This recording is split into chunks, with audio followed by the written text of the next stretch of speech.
سے 40ویں میں بے ساختہ کہا یہ تو تاریخی حقائق ہیں.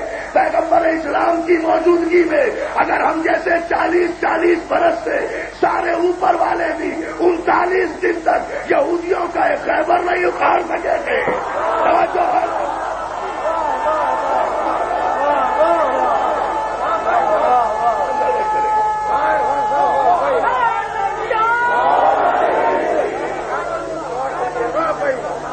سلامت رکھے اور آواز رکھے.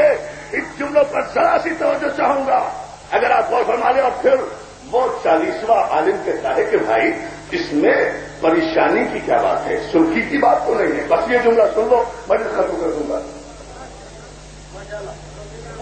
کیا اس میں سرخی کی کیا بات ہے, اس میں توہین کی کیا بات ہے کہ ہم اگر کسی علی والے کو مدد کے لیے بلا رہے ہیں تو اس میں کوئی توہین کی بات تو نہیں ہے. تاریخ ہمیں کیا کہے گی, ہم کوئی پہلی مرتبہ تو نہیں بلا رہے ہیں. ارے ہمارے بڑے وقت پڑنے پر ہلاکت سے بچنے کے لیے ان کے علی کو بلاتے رہے.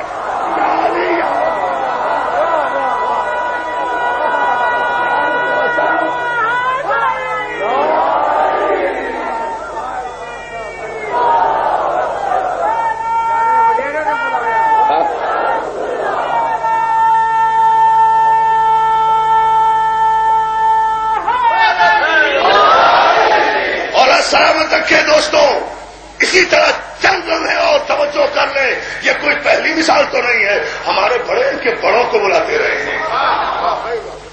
وہ نہ بلاتے تو وہ ہلاک ہو جاتے, وہ ہلاک ہو جاتے تو ہم جیسی نسلیں کہاں سے آتی. توجہ توجہ توجہ ظالم و سلام مولا سلامت رکھے. تو یہ کوئی پہلی مثال تو نہیں, چونکہ ہمارا تاریخی تھا اس لیے 39 علماء نے مان لیا. دوستوں تفصیل میں نہیں جاتا, خود اپنے کانوں سے سنا کراچی کے مارٹن روڈ امام بارگاہ میں مبلغ اسلام مولانا اسماعیل دیوبندی اللہ مقامہ نے اپنی زبان سے سنایا کہ خط لکھا گیا. مولانا کئی تبلیغی دورے پر تھے اسماعیل دیوبندی اللہ مقامہ, لیکن جب دیر ہوتی رہی, تاخیر ہوتی رہی, دیر ہوتی رہی, تاخیر ہوتی رہی تو اب جملہ تک ضائع نہ جائے دوستوں. اگر بادلوں کی گرج سے اوپر نعرہ نہ پہنچا تو اس مجمع کا کوئی فائدہ نہیں ہے. مولانا اسماعیل کا جملہ ڈٹو دوہرا رہا ہوں. مولانا کہتے تھے ایک دن نماز صبح پڑھ کر فارغ ہوا تو درس آل محمد فیصل آباد کے دروازے پر تقلباب ہوا.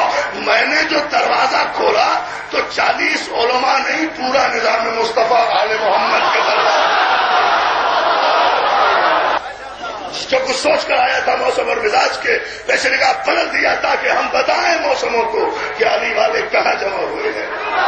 ہمیں جو ہے اس جملے پر ذرا سی مولانا فرماتے ہیں کہ میں نے جو دروازہ کھولا تو درس آل محمد کے دروازے پر سارا نظام خود مصطفیٰ پوری کٹ میں کھڑا ہوا تھا.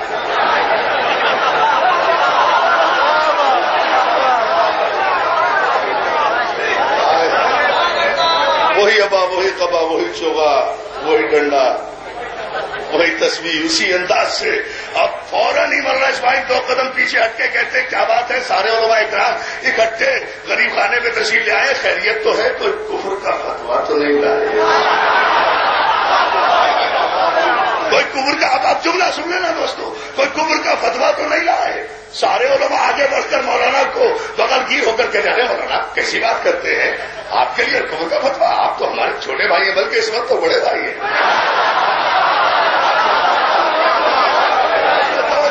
ارے مولانا آپ کا اللہ ایک, ہمارا اللہ ایک, آپ کا رسول ایک, ہمارا رسول ایک, آپ کا قرآن ایک, ہمارا قرآن ایک, آپ کا کعبہ ایک, ہمارا کعبہ ایک.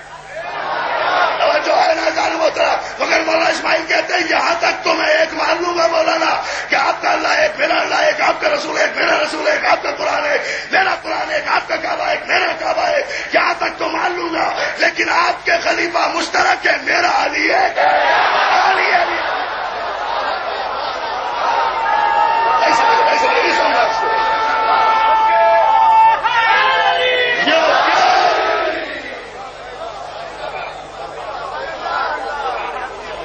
برسنے تو پھر بارش کو, بگڑنے تو پھر موسم کو, ہم بھی کبھی کبھی بگڑتے ہیں.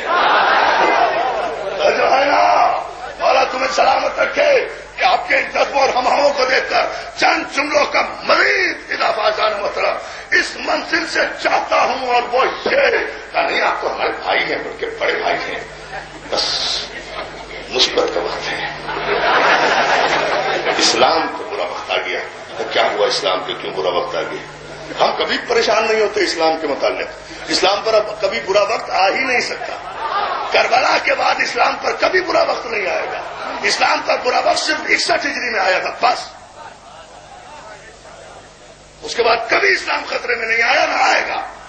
اب تو مسلمان خطرے میں ہوتا ہے، مولوی خطرے میں ہوتا ہے، اسلام کبھی خطرے میں نہیں.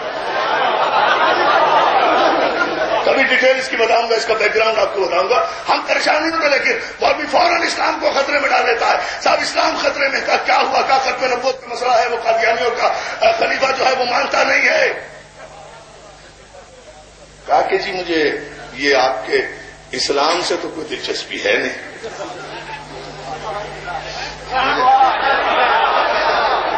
مجھے آپ کے اسلام سے تو کوئی دلچسپی نہیں ہے. ہاں، میں جس شہزادی کا وکیل ہوں اس کے باپ کی عزت مجھے بہت عزیز ہے.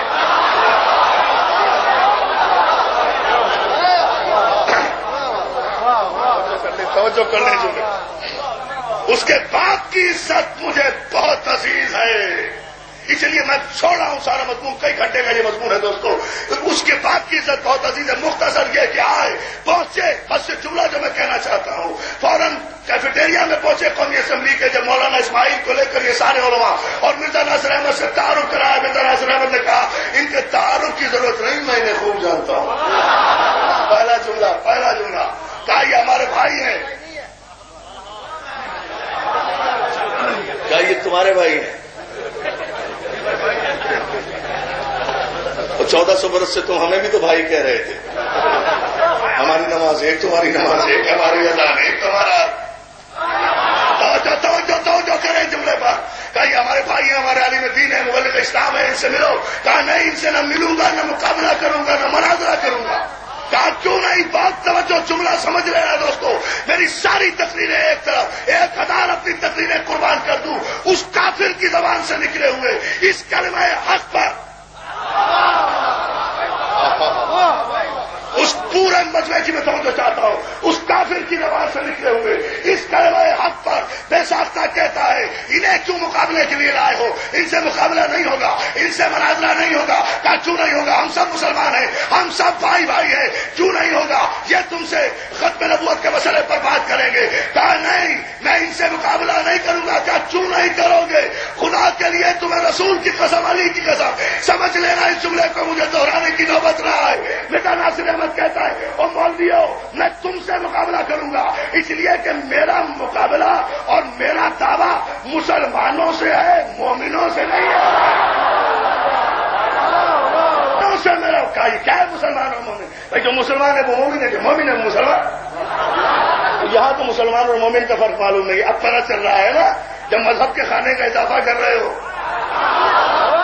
کہ مسلمان تو ہوتا ہی ہے، لیکن مسلمان کافر بھی ہو سکتا ہے. جو جملہ مجھے کہہ رہا تھا وہ یہ جملہ ہے. اب ثابت کر رہے ہو نا، اس ضرورت کو محسوس کر رہے ہو نا کہ مسلمان تو ہوتا ہی ہے، لیکن کلمہ پڑھنے والا کافر بھی ہو سکتا ہے.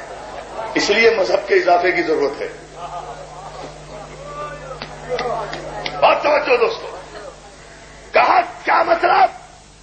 یہ مومن، کہا یہ مومن ہے. میں ان سے کیا بحث کروں؟ میں تو تم سے پوچھ رہا ہوں. تم ثابت کرو کہ رسول اللہ کے آخری رسول ہیں، آپ کے بعد کوئی نبی نہیں آئے گا. کہا ہم ثابت نہیں کرتے، یہ ثابت کریں گے. ہم تو خیمے میں بیٹھیں گے. توجہ وہاں بھی ایسا ہی رہا ہے، ہم خیمے میں بیٹھے رہے ہیں. وہ خیبر فتح کر